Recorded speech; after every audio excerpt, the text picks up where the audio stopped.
apa sih ya fungsi yang berada di pankreas. Mungkin ada yang ingat gitu.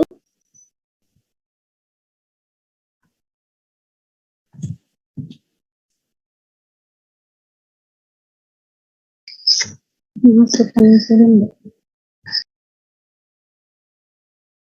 Ya.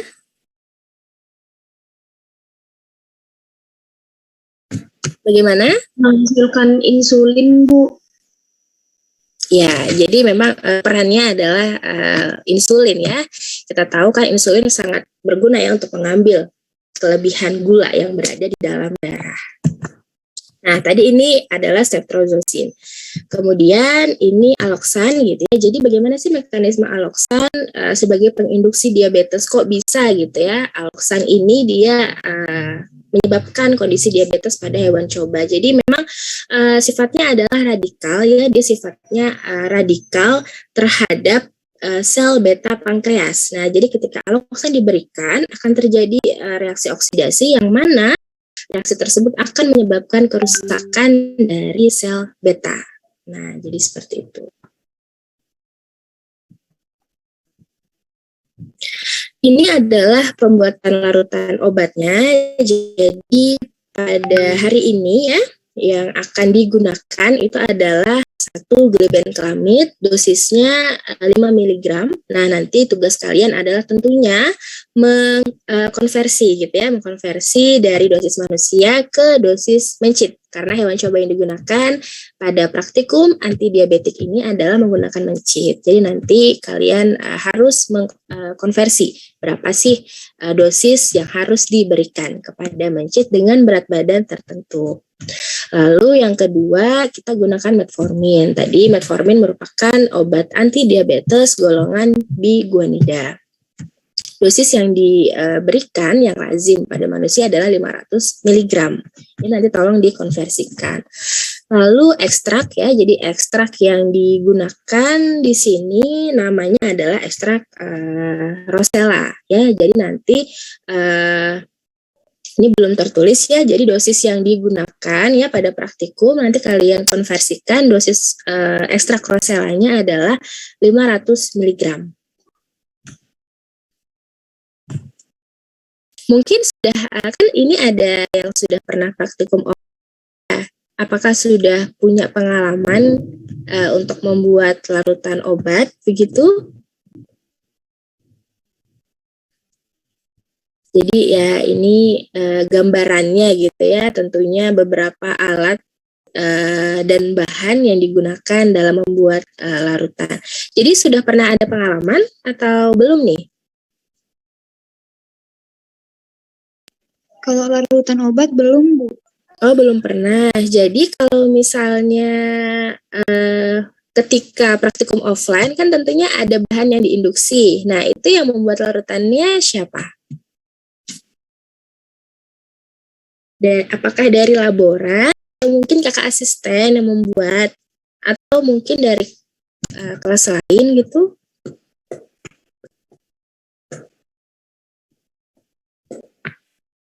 Biasanya sudah ada, Bu. Jadi tinggal diinjeksikan atau tinggal dimasukkan gitu aja, Bu.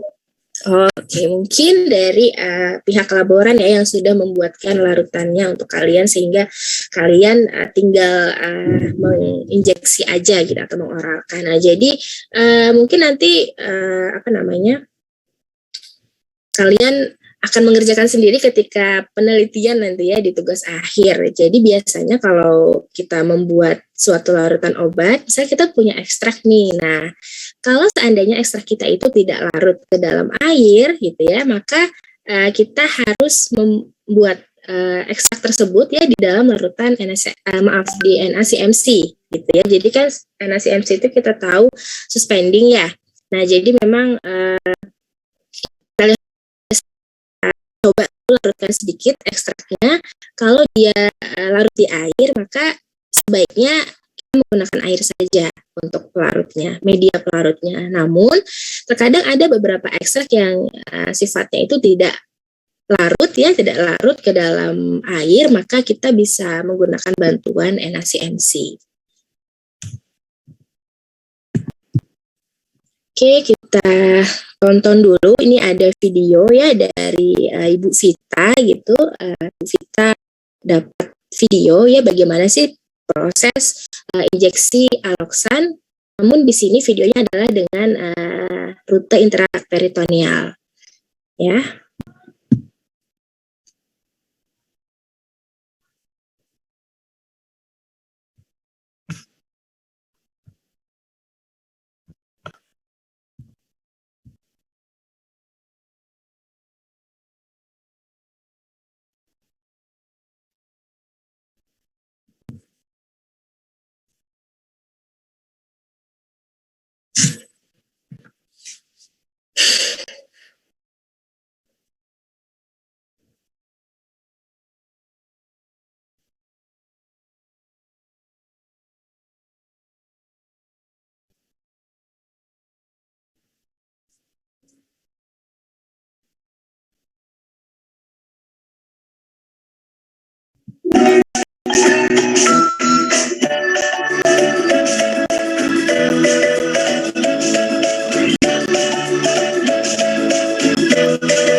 Oke, sebelum saya lupa ya, jadi saya pause dulu.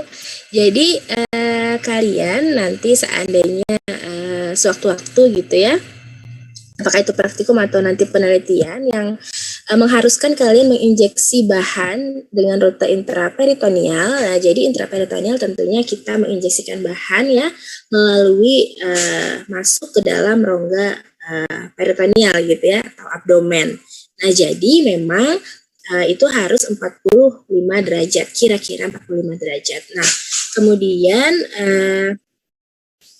sebelumnya nanti kalian harus meraba terlebih dahulu ya, meraba terlebih dahulu bagian abdomennya. Jangan sampai ketika kalian memasukkan jarumnya itu atau needle-nya nanti itu akan mengenai organ dari mencit atau tikus. Nah, karena memang trikinya atau tantangannya di injeksi intraperitoneal itu adalah kita memasukkan bahan, nah nanti bisa saja itu mengenai organ vital dari mencit.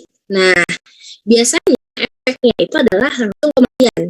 Umumnya kematiannya itu 1 kali 24 jam. Nah, jadi saya pernah punya pengalaman waktu itu membantu teman, dia menginjeksi mungkin agak kurang hati-hati ya, jadi tikusnya itu besoknya langsung mati. Nah, gitu. Jadi memang sangat harus hati-hati sekali, harus waspada ketika nanti kalian menguji atau melakukan induksi ke hewan coba dengan rute intraperitoneal. Biasanya akan terasa ketika kalian raba nih perutnya, apakah itu kalau ada dirasa keras-keras, nah itu berarti kalian ada organ di dekat sana gitu. Jadi biasanya yang terbaik itu adalah kalau dipegang perutnya itu kayak ada terasa kayak bolong gitu ya. Artinya itu benar-benar adalah rongga cairan dari abdomen. Jadi harapannya penyuntikannya tepatnya adalah di sana, gitu ya.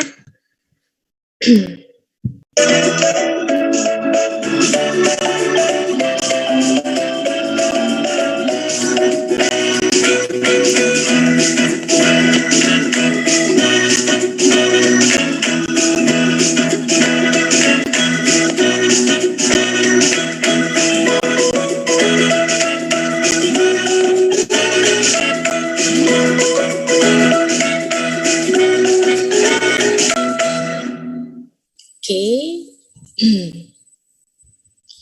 kita lanjutkan. Nah, kemudian ini adalah video ya bagaimana sih cara mengukur kadar glukosa pada mencit.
Oke, jadi sudah menonton ya video bagaimana sih cara mengukur gula darah pada mencit. Nah, jadi memang alat yang digunakan sebenarnya sederhana ya, menggunakan kit gitu ya.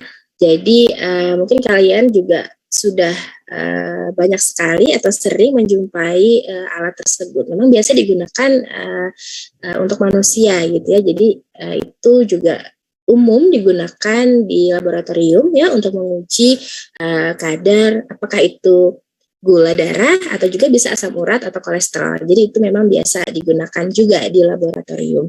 Nah, jadi memang kita mengambil darahnya itu adalah dengan memotong ya ujung ekor pada mencit. Nah, jadi tapi yang perlu diperhatikan adalah memotongnya juga harus tidak boleh terlalu banyak gitu ya.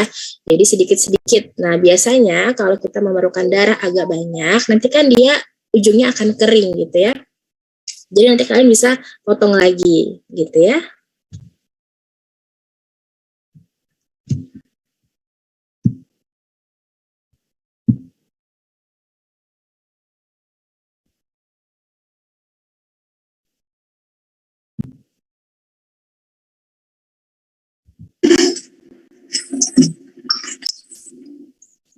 Six six five.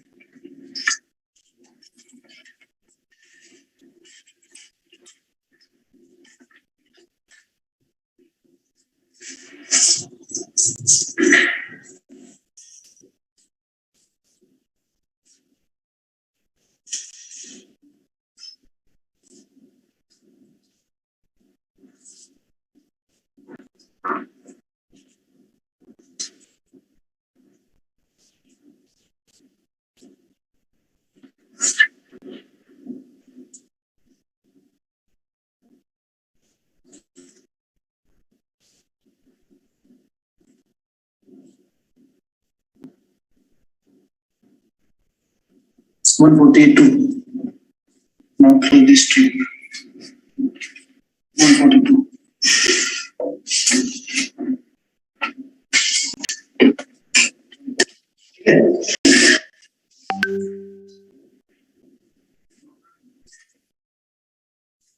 Nah, jadi video yang sebelumnya kita tonton dengan yang ini, saya sama. Bedanya sih kalau yang video yang kedua ini dia menutup mencitnya gitu ya menggunakan gelas ukur plastik gitu ya. Nah, jadi kalau yang sebelumnya tadi kita lihat mencitnya dibiarkan aja langsung dipotong. Nah, jadi nanti deh kalian bisa kalau misalnya nanti ada waktu praktikum offline gitu ya, kalian bisa tanya ada nggak sih alat restrainer. Nah, jadi nanti kalian bisa lihat alat restrainer itu biasanya terbuat dari besi gitu ya. Jadi nanti kalian bisa masukkan mencit atau tikus ke dalam restrainer tersebut. Nanti ada seperti pembatas ya antara badan tikus atau mencit dengan ekornya. Jadi nanti bisa diurut gitu, diurut ekornya agar mencitnya tidak lari. Nah, ini adalah grafik ya, grafik perubahan glukosa darah pada mencit ya. Ini adalah gambaran. Jadi bagaimana perubahan gula darah ketika awal ya pre-treatment ya. Lalu pada hari ke-0 ini maksudnya adalah hari setelah induksi ya, induksi hiperglikemik. Lalu di sini terlihat menurun ya setelah diberikan ekstrak gitu ya. Jadi di sini kalau kita lihat waktu pengamatannya adalah kurang lebih 15 hari. Nah, jadi di sini terlihat ya dosis ekstrak yang digunakan ada 250, 500 dan 750. Jadi variasi dosisnya 250 ke atas ya. Nah, nanti untuk praktikum ini, untuk di bagian perhitungannya, jadi kita hanya menggunakan satu dosis saja ekstrak roselanya ya, dengan dosis tadi 500 mg per kilogram berat badan.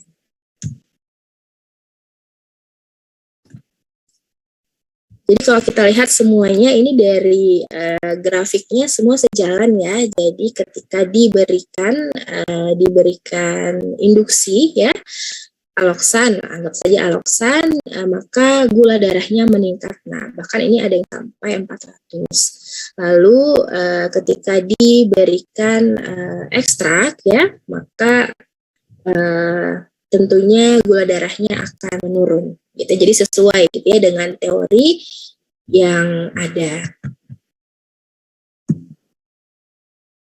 Nah, ini kalau kita lihat diagram batangnya berapa sih penurunan kadar glukosa yang dinyatakan dalam persen gitu ya. Jadi kalau kita lihat di sini yang paling tinggi persentasenya adalah kelompok 1. Nah, kelompok 1 ini adalah kontrol positif ya glibenclamide. Jadi kita tahu bahwa glibenclamide merupakan obat yang memang sudah umum digunakan ya, terbukti secara klinis untuk sebagai terapi diabetes. Nah, ketika dibandingkan gitu ya dengan ekstrak rosella, jadi di sini ekstrak rosellanya mulai dari kelompok 3, 4, dan 5 yang memiliki, jadi kan kalau tanda bintang ini artinya adalah dia berbeda ya secara signifikan dibandingkan dengan kelompok kontrol gitu ya. Jadi yang memiliki hasil yang signifikan kalau kita lihat di sini adalah ekstrak rosella yang kelompok 4 dan kelompok 5. Artinya yang memiliki dosis 500 dan 750. Jadi kalau cara membaca hasil pengamatan ya yang disajikan dalam bentuk diagram batang itu kita lihat yang mana sih yang signifikan gitu ya. Biasanya nanti kalau saya baca jurnal yang signifikan itu adalah yang umumnya ya ditandai dengan tanda bintang.